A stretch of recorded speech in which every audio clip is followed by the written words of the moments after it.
Muy buenas tardes, qué alegría, qué bendición poder saludar a cada una de las personitas que se conecta a esta red. Dios le bendiga, Dios añada gracia, misericordia y bendición a su vida, a la vida de cada uno de ustedes. Hoy fue un domingo muy agradable, estuvimos realmente en una fiesta espiritual en nuestra sede en el barrio Providencia, muy agradecidos a Dios con cada familia, con cada persona que se congregó. Igual estuvimos en la sede del barrio popular. Dios nos dio una palabra maravillosa, fue una bendición, nos aseguró que Él está con nosotros, afirmó nuestro corazón. Igual sabemos que allí en Tuluá la bendición de Dios estuvo allí con los asistentes y con nuestro hermano Aldemar Mosquera. Bueno, hoy es un día muy importante para Colombia y también para Venezuela. Hoy se están celebrando las elecciones en Venezuela. A esta hora se escucha que la votación ha sido masiva, que a pesar de todas las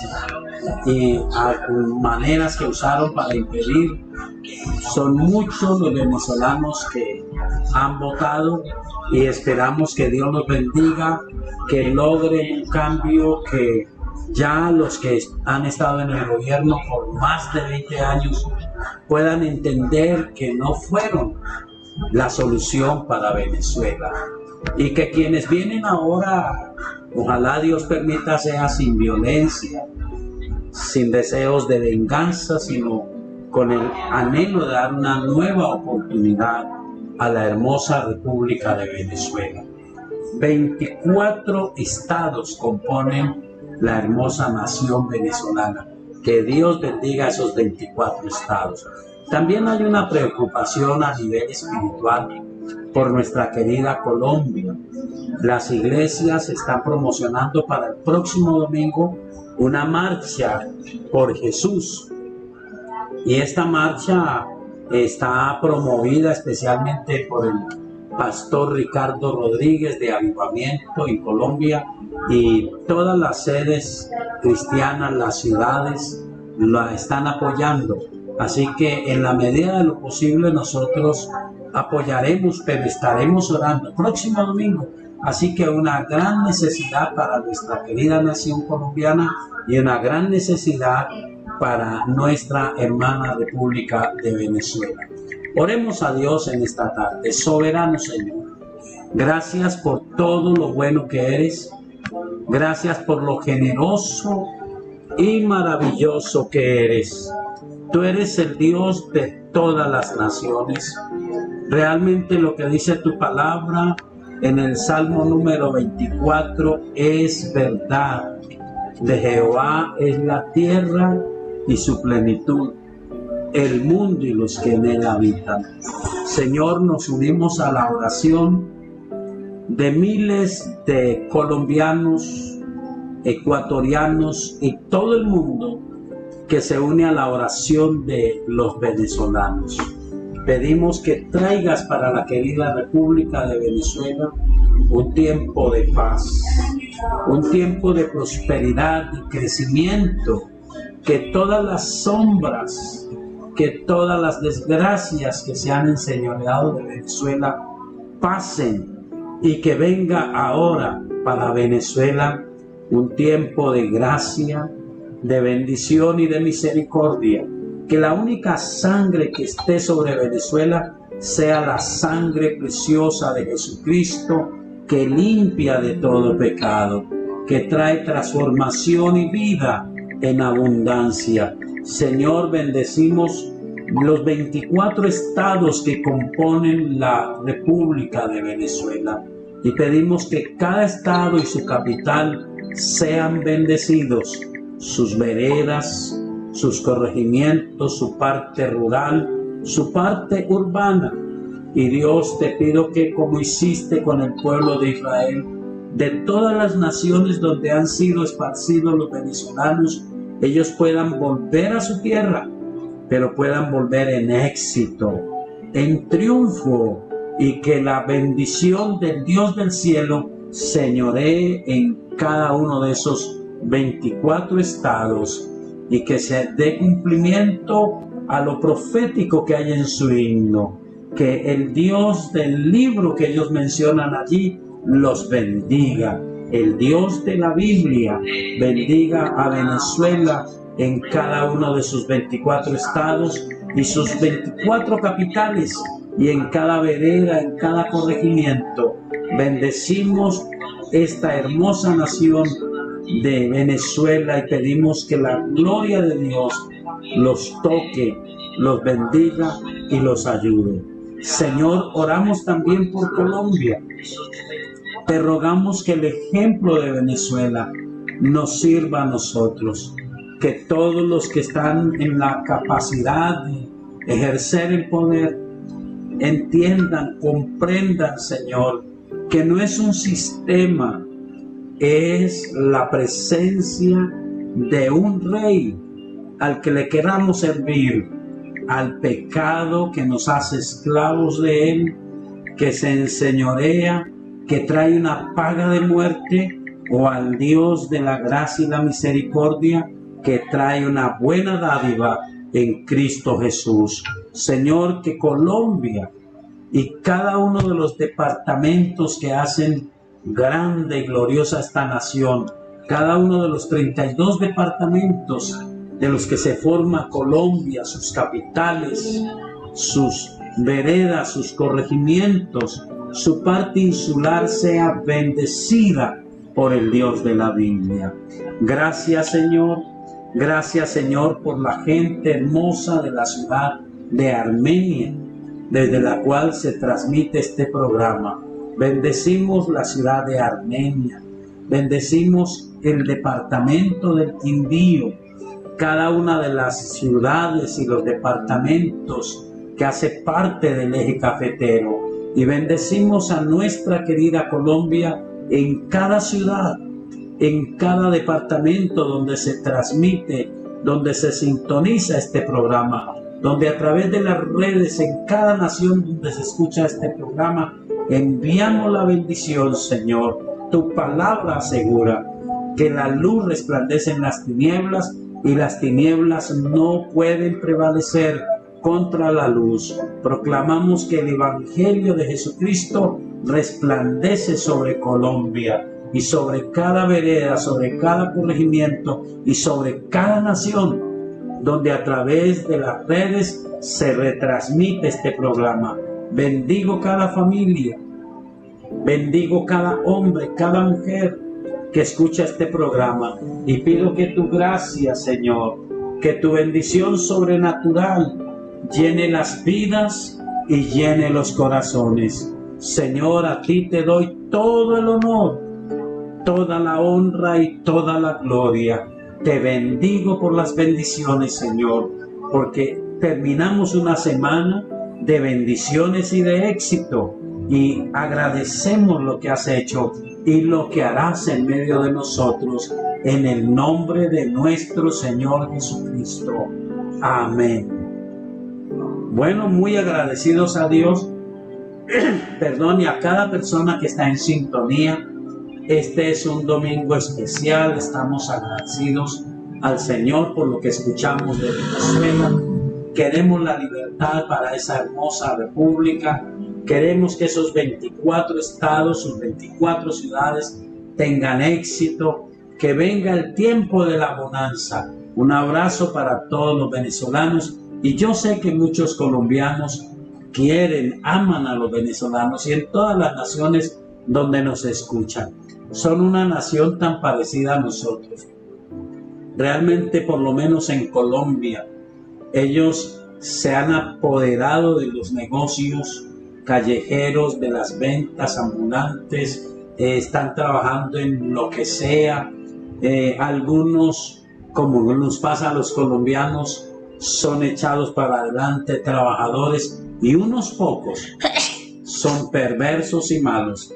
Pero esos perversos y malos no pueden hacernos odiar y hacernos ver lo que no es. Es más la gente buena, es más la gente temerosa de Dios, es más la gente echada para adelante. Que Dios los bendiga, porque como dijo alguien, se lo merecen y Dios es misericordioso y bueno. Y estamos en esta tarde para compartir una palabra que tenemos que mirar no solo en Venezuela, sino también en nuestra querida República de Colombia. El libro de Proverbios, el capítulo 14, el versículo 33 dice: en el corazón del prudente reposa la sabiduría, pero no es conocida en medio de los necios. La justicia engrandece a la nación, mas el pecado es afrenta de las naciones. La benevolencia del rey es para con el servidor entendido, mas su enojo contra el que lo avergüenza. Interesante saber que nosotros en la palabra de Dios tenemos los principios que hacen grande a una nación. Y dice que es la justicia la que engrandece a la nación. Pero el pecado realmente es la afrenta, es la vergüenza, es el oprobio, es la destrucción de las naciones. Que el ejemplo que se ha visto en Colombia en los últimos años, que el ejemplo que ha ocurrido en Venezuela nos sirva a todos los colombianos. No es sencillamente decir la corrupción no empezó en el gobierno que tenemos ahora. La corrupción es desde antes. La Biblia no dice que es un gobierno, es el pecado, es el no permitir al Dios del cielo gobernar nuestros corazones, que los principios de Dios, el amor, la fraternidad, el perdón, la fe, la expectativa del milagro, de la intervención sobrenatural, nos ayude a cada uno de nosotros. Pero aquí también dice que en el corazón del prudente reposa la sabiduría, pero no es conocida en medio de los necios. En tiempos difíciles, la persona que tiene el conocimiento de Dios tiene que ejercer una sabiduría para que repose en su corazón. Esa sabiduría necesita la prudencia. La prudencia sencillamente en la Biblia se muestra por un ejemplo simple. Dice: el entendido ve el peligro y escapa, pero el necio pasa y recibe el daño. Si hemos visto lo que ha pasado, si estamos viendo en los ejemplos de la Biblia lo que ha dañado la vida de otros, nosotros no podemos jugar con ser permisivos, con una vida liviana, con una vida cristiana superficial, con acariciar el pecado. El pecado siempre tendrá como su paga la muerte. Pero el conocer a Dios, el permitirle a Jesús de Nazaret gobernar nuestro corazón, siempre producirá como resultado la vida eterna. Te invito en esta tarde a reconocerlo a Él, al Señor Jesucristo, como Señor y Salvador. A decirle a Él: Señor, ya no me gobernaré por lo que digan los demás, ya no me gobernaré por lo que diga mi razón, ya no me gobernaré por la moda, me gobernaré por los principios de tu palabra, porque la justicia engrandece a la nación, pero el pecado es la afrenta de ellas. Ora conmigo, soberano Dios. En esta tarde preciosa yo reconozco al Señor Jesucristo como mi Señor y mi Salvador.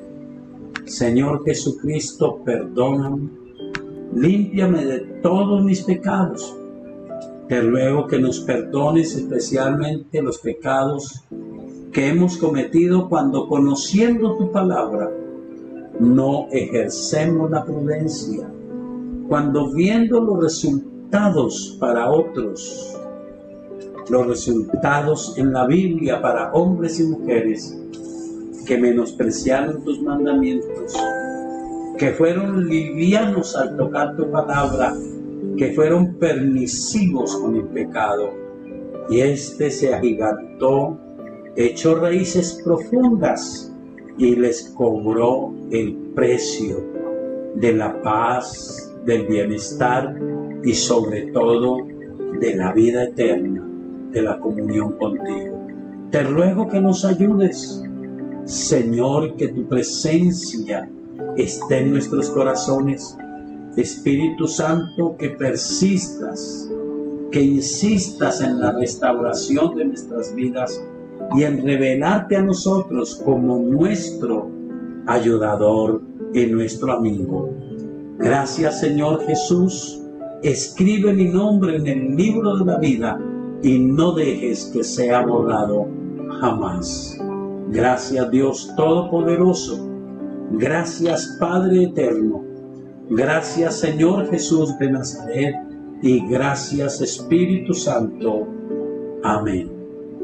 Si hiciste esta oración, sería muy agradable para nosotros poder saber de tu decisión.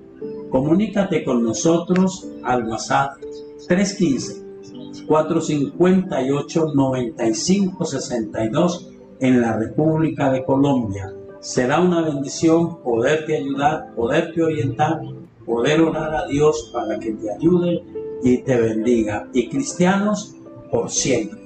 Bendiciones.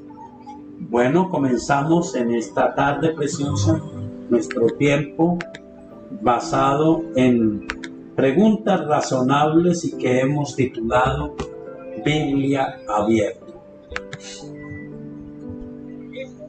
Buenas tardes para todos. Qué bueno que estemos acá conectados. Bueno, vamos con la primera pregunta. La primera pregunta dice, ¿por qué Dios en el Antiguo Testamento y en el Nuevo, Dios le cambiaba los nombres a los que tomaban la determinación por seguirlo? Bueno, Dios es sabio más que cualquier ser humano. Y para traer su revelación, Dios escogió a una nación que conocemos comúnmente como el pueblo judío o la nación de Israel. Resulta que esa nación, su alfabeto, su idioma, sus costumbres, tienen una característica. Son demasiado, por decirlo así, gráficos. Cuando nacía una persona, no solamente le daban el nombre de la ciudad o de la región donde había nacido, sino que usaban alguna característica. Y usted lo ve en la Biblia, siempre usaban alguna característica. Cuando pasó el tiempo, Dios permitió que imperara sobre el mundo entero en ese tiempo un idioma igualmente recursivo, gráfico, y es el idioma griego. Entonces, en algunas partes de la Biblia, el nombre en hebreo tiene un significado y el nombre en griego a veces guarda similitud, pero tiene a veces otro significado. Y esa característica la aprovechó Dios para mostrarnos lo que produce su palabra, su presencia y su espíritu en el corazón de una persona que le permite a Dios hacer su obra. Dios es soberano. Millares de ángeles, lo sabemos por la palabra, desean hacer la voluntad de Dios.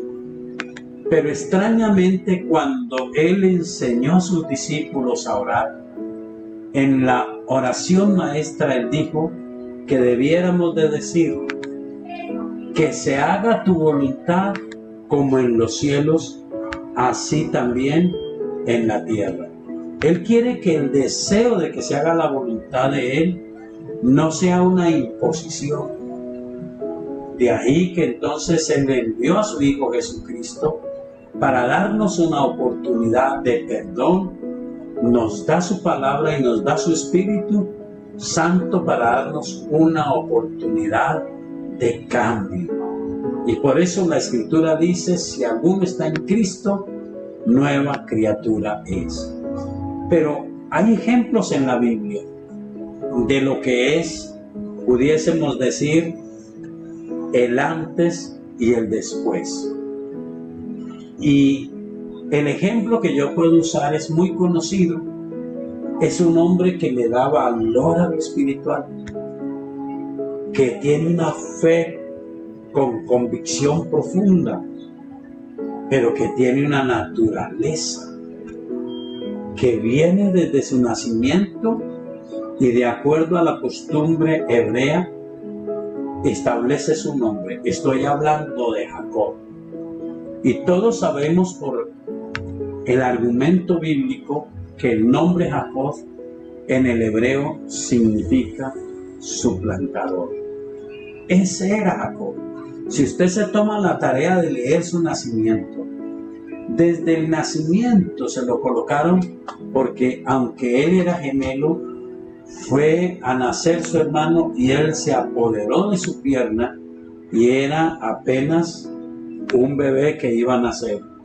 Entonces lo llamaron Jacob. Pero esa característica lo llevó a conocer a Dios, a pasar pruebas, a vivir fuera de su tierra, a tener la amenaza de muerte de su hermano y a regresar a su tierra por una revelación de Dios. En Génesis, en el capítulo 32, usted encuentra que Jacob viene asustado y viene haciendo toda una estrategia humana. Envía presentes a su hermano, quiere calmar la ira de su hermano, recuerda esas palabras del pasado cuando su hermano le dijo que llegaría el tiempo de él matarlo, de él acabar con su vida. Y de pronto él escucha que su hermano viene con 400 hombres armados a su encuentro. No han servido las estrategias humanas. Entonces él cae en razón y hace lo siguiente. En Génesis, en el capítulo 32, y repito, es un ejemplo de lo que puede hacer Dios. La palabra de Dios se dejó como ejemplo, y en todas las historias que hay, recuerde, el Espíritu Santo dice que si se escribieran una por una todas las cosas que hizo Jesús, y permítame decir, y todo lo que sucedió en el Antiguo Testamento, el Espíritu Santo dice, no cabrían en el mundo los libros que habrían de escribirse. Pero en este solo libro, la Sagrada Biblia, el Espíritu Santo dejó lo importante. Así que cada historia bíblica, cada relato bíblico es bien importante. Génesis, el capítulo 32, el versículo 22. Y esto fue lo que tocó el corazón de Jacob. Y se levantó aquella noche y tomó sus 2 mujeres y sus 2 siervas y sus 11 hijos y pasó el vado de Jaboc. Los tomó pues e hizo pasar el arroyo a ellos y a todo lo que tenía. Así se quedó Jacob solo y luchó con él un varón hasta que rayaba el alba, y cuando el varón vio que no podía con él, tocó en el sitio del encaje de su muslo y se descoyuntó el muslo de Jacob mientras con él luchaba. Y dijo: déjame, porque raya el alba. Y Jacob le respondió: no te dejaré si no me bendices. Y el varón le dijo: ¿cuál es tu nombre? Y él respondió: Jacob. Y el varón le dijo: no se dirá más tu nombre Jacob, sino Israel, porque has luchado con Dios y con los hombres y has vencido. Entonces Jacob le preguntó y dijo: declárame ahora tu nombre. Y el varón respondió: ¿por qué me preguntas por mi nombre? Y lo bendijo allí. Y llamó Jacob el nombre de aquel lugar Peniel, porque dijo: vi a Dios cara a cara y fue librada mi alma. El contexto nos habla. Si pensásemos que la bendición que Jacob necesitaba era económica, usted mira por el contexto, dice la Biblia, que este era un hombre que él mismo decía: pasé este camino con un bordón en la mano y ahora vengo sobre 2 campamentos. Era riquísimo, no necesitaba una bendición económica. Su tío Labán le cambió el sueldo 10 veces, pero 10 veces Dios, por su insistencia en buscarlo, lo bendijo y lo prosperó, lo libró de la ruina. No necesitaba, en cierta manera, que Dios le proveyera una esposa, porque en ese tiempo que era permitido tenía 2 esposas y tenía sus hijos, siervos y siervas. Pero él encontró que la miseria que había en su corazón es que su corazón no había cambiado. Estaba atado a una conducta de soberbia, tal vez, de mentira, de engaño. Y él entendió que el único que podía liberarlo era Dios. Sus presentes no le sirvieron. No pudo echarle la culpa a sus esposas, a sus hijos, a sus siervos. Él entendió: esto necesita que yo tenga un encuentro personal con Dios. Y eso es lo que significa. Todos nosotros necesitamos un encuentro personal con el Dios que transforma y que cambia. Tenemos la bendición de reconocerlo como Señor y Salvador, pero tenemos la necesidad de entablar una relación de intimidad, de búsqueda, de convicción, para que Él nos toque y nos transforme. Jacob entendió: esto es solo de mi interés, es solo de mi decisión con Dios, y se quedó solo. Y empezó a luchar. Cualquiera de nosotros encuentra en el libro de Oseas cómo luchó. No fue como parece aquí literalmente, que se agarró del ángel y le dijo: no lo suelto hasta que no me bendiga. Allí en Oseas dice que lloró y rogó. Lloró y rogó. Y la Biblia dice que al fin el ángel lo bendijo. Y entonces él dice: llamo a este lugar Peniel porque vi a Dios cara a cara y fue librada mi alma. La bendición que Jacob necesitaba no era la economía, era la liberación de su actitud de ser impostor, de mentir, de engañar, aunque amaba lo espiritual. ¿Qué diremos en este tiempo? Eso está escrito para nuestro ejemplo.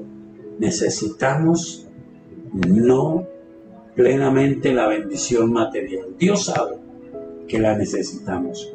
Necesitamos que Él toque nuestra vida sin echarle la culpa ni a la familia, ni a la iglesia, ni a la ciudad, sino un encuentro personal con el Dios que nos ama y que tiene el poder para cambiar y transformar nuestras vidas. Ese es el sentido de Dios cambiar el nombre de aquellos que se encontraban con Él, porque hay un cambio para nuestras vidas. Espero haber contestado la pregunta. La segunda pregunta dice, ¿cómo vencer el temor y la timidez para evangelizar cuando se ha tenido una experiencia de rechazo? Ya. Bueno, voy a empezar recordando lo que dice Romanos capítulo 10, ya que es un texto que Dios nos ha permitido en esta semana que pasó, en la emisora, en la visita personal, en la visita pastoral, y todos lo sabemos, pero voy a releerlo. El capítulo 10 dice, de Romanos, el versículo 8 dice, cerca de ti está la palabra en tu boca y en tu corazón. Esta es la palabra de fe que predicamos, que si confesares con tu boca que Jesús es el Señor y creyeres en tu corazón que Dios le levantó de los muertos, serás salvo. Porque con el corazón se cree para justicia, pero con la boca se confiesa para salvación. Pues la Escritura dice, todo aquel que en él creyere no será avergonzado, porque no hay diferencia entre judío y griego, pues el mismo que es Señor de todos, es rico para con todos los que le invocan, porque todo aquel que invocare el nombre del Señor será salvo. Note esto, ¿cómo pues invocarán a aquel en el cual no han creído? ¿Y cómo creerán en aquel de quien no han oído? ¿Y cómo oirán sin haber quien les predique? ¿Y cómo predicarán si no fueren enviados? Como está escrito, cuán hermosos son los pies de los que anuncian la paz, de los que anuncian buenas nuevas. Mas no todos obedecieron al Evangelio. Pues Isaías dice, Señor, ¿quién ha creído a nuestro anuncio? Así que la fe es por el oír y el oír por la palabra de Dios. Pero digo, ¿no han oído?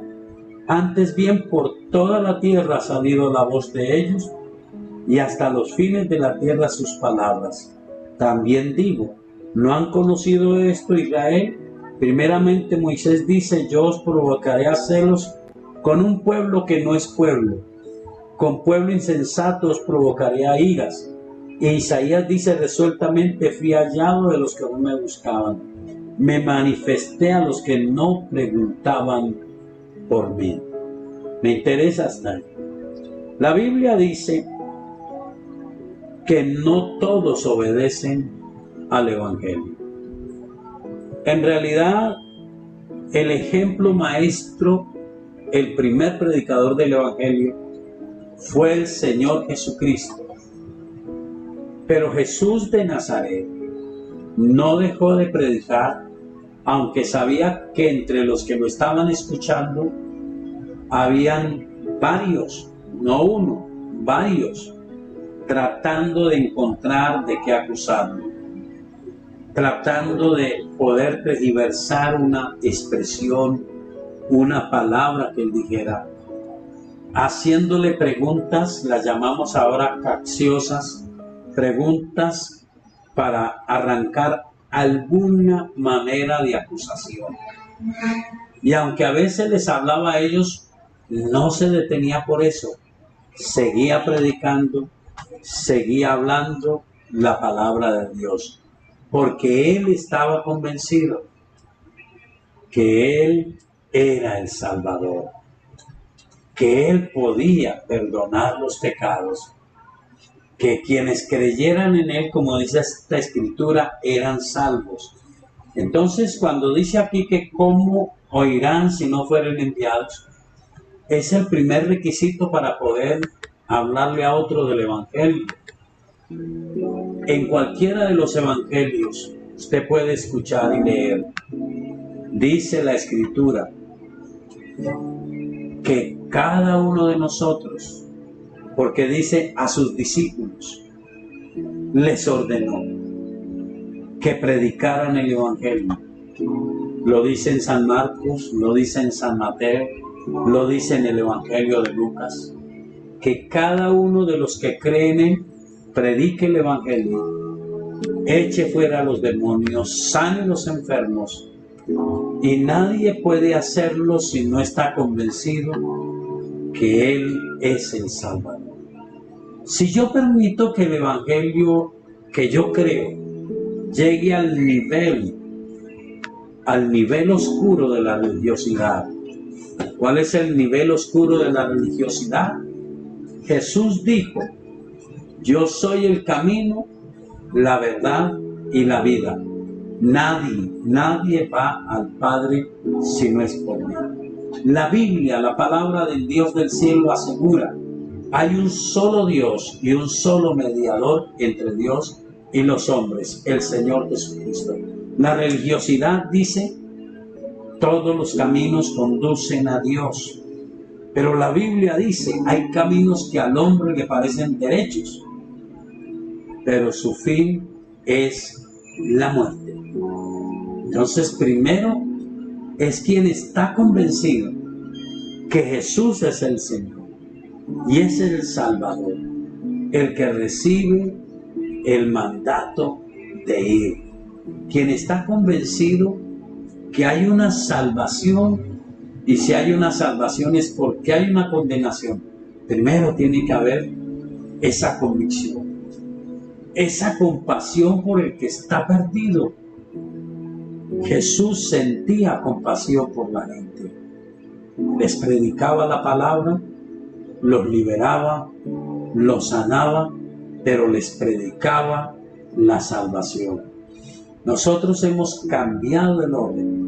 A veces personas de muy buen corazón les da pesar del necesitado, del desesperado, y eso está bien, pero no le predican la salvación. Jesús predicaba y era enfático. Hace unos pocos días lo recordamos, el domingo pasado lo dijimos. Él dijo a los que habían creído en Él: si ustedes no creen que yo soy, en sus pecados van a morir. Solo Jesucristo es el Salvador. Primero eso. Luego está lo que nos dice el libro de Proverbios.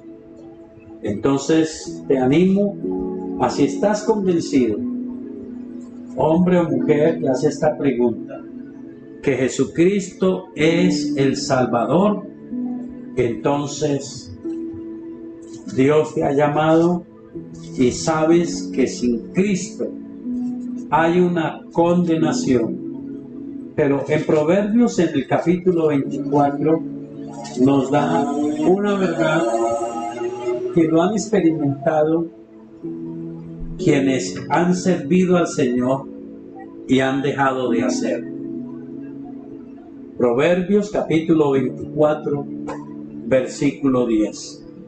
Si fueres flojo en el día de trabajo, tu fuerza será reducida. Libra a los que son llevados a la muerte. Salva a los que están en peligro de muerte. Seguramente esto se refiere al momento y también a la eternidad, cuando nos paremos ante Dios. Porque si dijeres ciertamente no lo supimos, ¿acaso no lo entenderá el que pesa los corazones? El que mira por tu alma, él lo conocerá y dará al hombre según sus obras. Este es un misterio.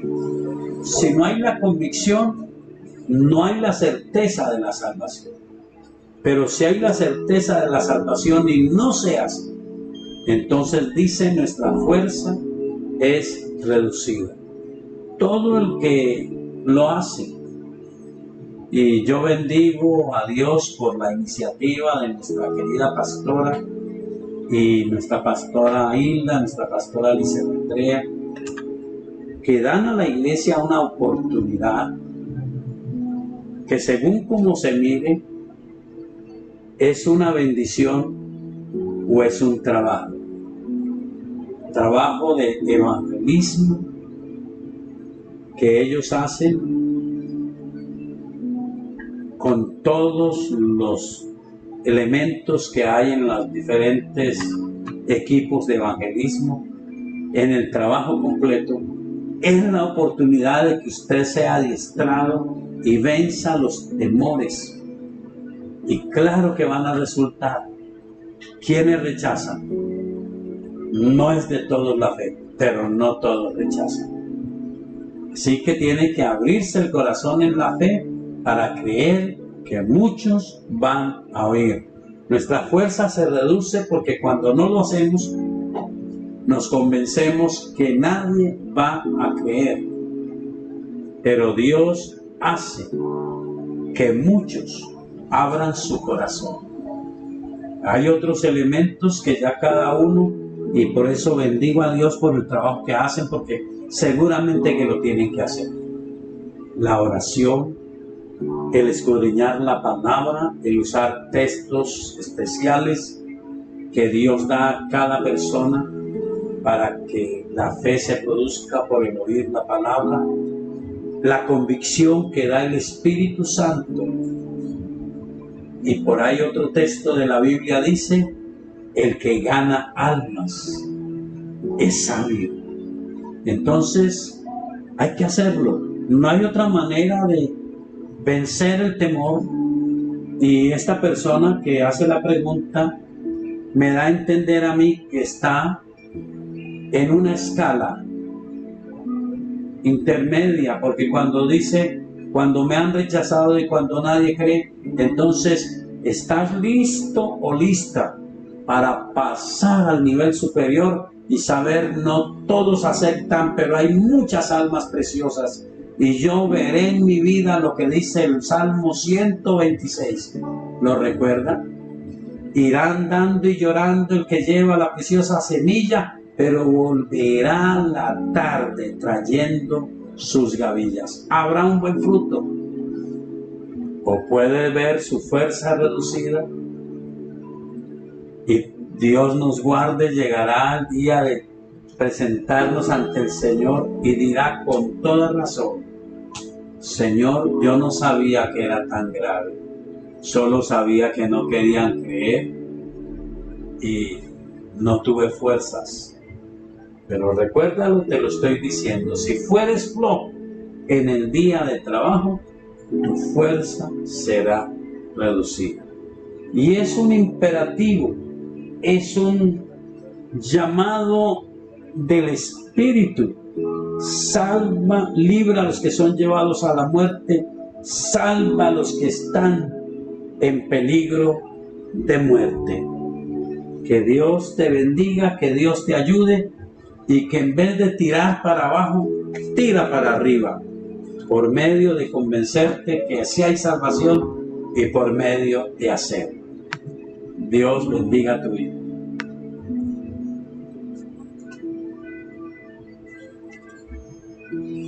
La tercera pregunta dice: hay una persona que ha asistido a la iglesia ministerial por muchos años, dejó de asistir y le da miedo volver a una iglesia de sana doctrina. ¿Qué puede hacer para vencerlo? Bueno, primero que todo, lo básico que yo he encontrado en diferencia con cualquier doctrina, a veces hasta con una iglesia entre comillas de sana doctrina, porque he repetido en nuestros programas, no es tan simple que es Padre, Hijo y Espíritu Santo y ya sana doctrina.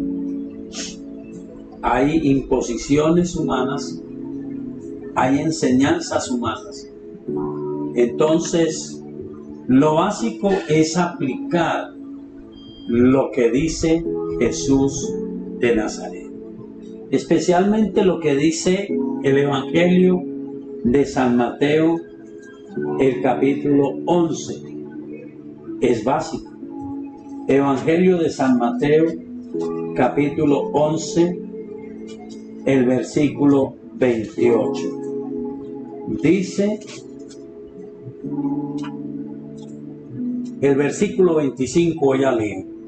En aquel tiempo respondiendo Jesús dijo: Te alabo, Padre, Señor del cielo y de la tierra, porque escondiste estas cosas de los sabios y de los entendidos y las revelaste a los niños. Sí, Padre, porque así te agradó. Todas las cosas me fueron entregadas por mi Padre, y nadie conoce al Hijo sino el Padre, ni al Padre conoce a alguno sino el Hijo, y a quien el Hijo lo quiera revelar. Venid a mí todos los que estáis trabajados y cargados, y yo os haré descansar. Llevad mi yugo sobre vosotros y aprended de mí, que soy manso y humilde de corazón, y hallaréis descanso para vuestras almas, porque mi yugo es fácil y ligera mi carga. Lo que dice la palabra es que Jesús mismo se agradó, se alegró, alabó a Dios y dijo: Señor, estas son cosas que tú has revelado a los niños. No se refiere a los niños pequeños, se refiere a las personas que Él usó el ejemplo y dijo: cualquiera de ustedes que se haga como uno de estos niños podrá ser del reino de los cielos. Porque los niños son confiados, pero no me diga que los niños son del todo ingenuos. Los niños entienden, conocen la voz del que los ampara, conocen la voz, la mamá, el papá. El niño está aún bebé y él conoce cuando su mamá lo abraza, cuando su mamá lo toma, y aunque esté desesperado por el simple contacto, él entiende que lo está abrazando mamá, que viene una bendición para él, y aunque esté atacado en llanto, él frena su llanto porque se siente seguro. Pero él dice que encontrar esa seguridad en él es una revelación de Dios. Nadie, es un misterio, puede ir al Padre sino por el Hijo, aquel a quien el Hijo le revele cómo recibir el perdón. Nadie puede ir al Hijo si no le es dado por el Padre. Y por la Escritura sabemos que el único mediador entre Dios y los hombres es el Señor Jesucristo. Casi todas las doctrinas de error enfatizan algunos a Jesucristo, pero Jesucristo no es suficiente. Es suficiente, es aún más completo que Cristo, la revelación al profeta, a la profeta, el seguir los lineamientos, a veces no bíblicos, sino extra bíblicos, fuera de la Biblia. Entonces Jesús dice: Señor, te alabo, esto no lo saben los sabios, esto se lo revelaste a los niños, a los que tienen un corazón sensible. Y la revelación es básica: venid a mí todos los que estáis trabajados y cargados, y yo os haré descansar. No vamos al Evangelio para tener una carga, para tener un descanso, pero para tener ese descanso hay que ir a Él. Y luego añade el versículo 28, venid a mí todos los que estáis trabajados, y yo os haré descansar. Llevad mi yugo sobre vosotros. El yugo era Se usa en varios ejemplos en la Biblia, pero el básico era la imagen de un buey que dicen los antiguos se volvía pesado, muy noble, muy habituado al trabajo, pero se envejecía y se volvía muy pesado. Entonces traían un buey joven, pero desobediente, brioso, y lo amarraba, por decirlo así, en el mismo yugo con el viejo.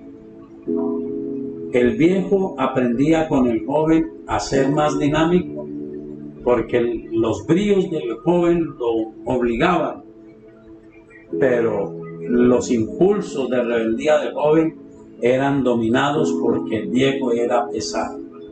El segundo ejemplo del yugo es el matrimonio, donde el matrimonio real no es donde el esposo encuentra una mujer que hace todo lo que él quiera, o la mujer encuentra un esposo que hace todo lo que ella quiera. El sentido del yugo del matrimonio es que somos ayuda, que somos útiles y que ya no nos pertenecemos. Tenemos alguien a quien agradar. Y ese alguien en el sentido espiritual es el Señor Jesucristo. Él no solamente es el sanador, es el que bendice, también es el Señor. Y dice que aprendemos de Él. Dice, aprended de mí que soy manso y humilde de corazón, y hallamos descanso para nuestras almas.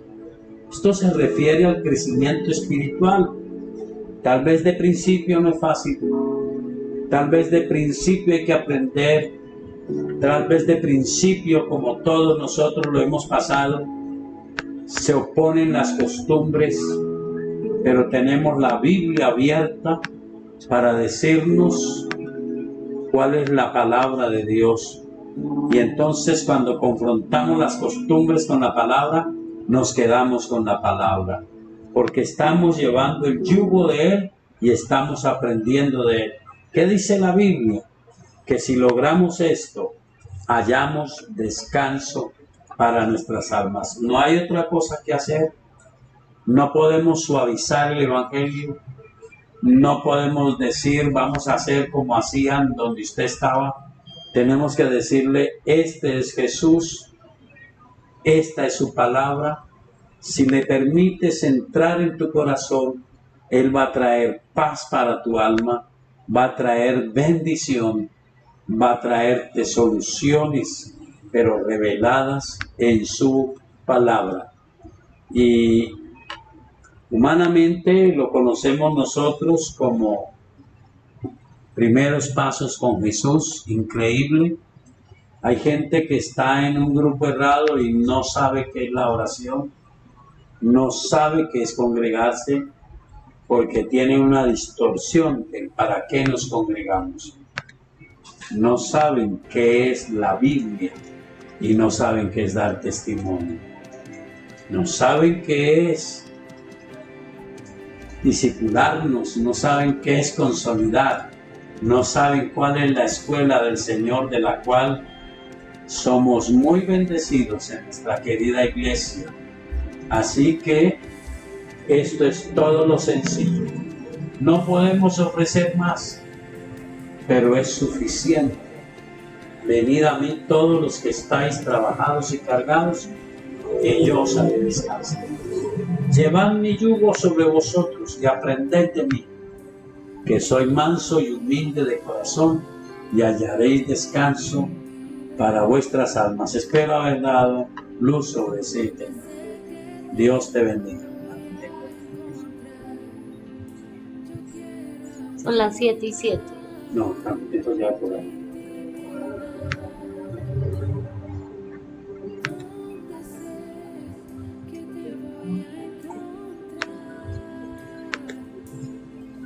Llevamos, espere que apenas va a abrir el internet. Llevamos 54 minutos con 31.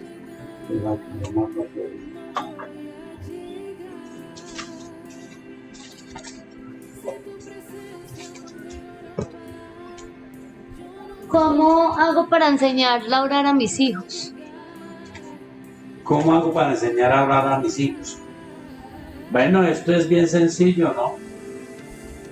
En este tiempo sabemos, se hace muy famoso de que los niños aprenden en la escuela. Eso es lo he escuchado yo. Desesperados los maestros dicen, el niño aprende en la escuela pero se educa en casa. Entonces yo lo llevo a la iglesia, en la iglesia ve cómo la gente ora, puede que en la escuela dominical le expliquen cómo ora, pero realmente el que primero tiene que enseñarle a orar es papá y mamá. Y cuando tiene la bendición de tener a papá y mamá, Dios nos ayude a dar el ejemplo de armonía, a dar el ejemplo de importancia, y nuestro hijo aprenderá a orar. Lo aprende por el ejemplo. Más difícil cuando papá o mamá no van a la iglesia, cuando es uno solo el que hace la fuerza en el hogar. Porque he encontrado lugares donde el que no va a la iglesia dice, no hay necesidad de orar, más tarde, y le quita importancia. Entonces, en la Biblia, en el libro de Números y en el libro de Deuteronomio, dice que nosotros hablamos a nuestros hijos de las cosas de Dios. En Deuteronomio capítulo 6 y en Números capítulo 6 también, dice, oye Israel, Jehová nuestro Dios, Jehová uno es, y amarás a Jehová tu Dios de todo tu corazón y de toda tu alma y con todas tus fuerzas. Y estas palabras que yo te mando hoy estarán sobre tu corazón y las repetirás a tus hijos y hablarás de ellas estando en tu casa y andando por el camino y al acostarte y cuando te levantes, y las atarás como una señal entre tus ojos y las escribirás en los postes de tu casa y en tus puertas. El versículo 20. Mañana cuando te preguntare tu hijo diciendo ¿qué significan los testimonios y estatutos y decretos que Jehová nuestro Dios os mandó? Entonces dirás a tu hijo. Le dejo la lectura para que usted la haga. Nuestros hijos despiertan a la importancia de la oración si nosotros lo hacemos importante. Si nosotros no lo hacemos importante, he escuchado a alguien que aprecio mucho decir, no pongan al niño a decidir, no está en la edad de decidir.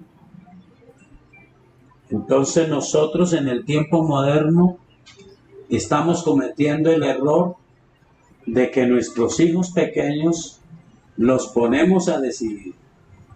Pero qué raro, los ponemos a decidir sobre lo bueno, sobre lo que no conviene, sobre lo que no sirve, pero no les imponemos nuestro criterio espiritual.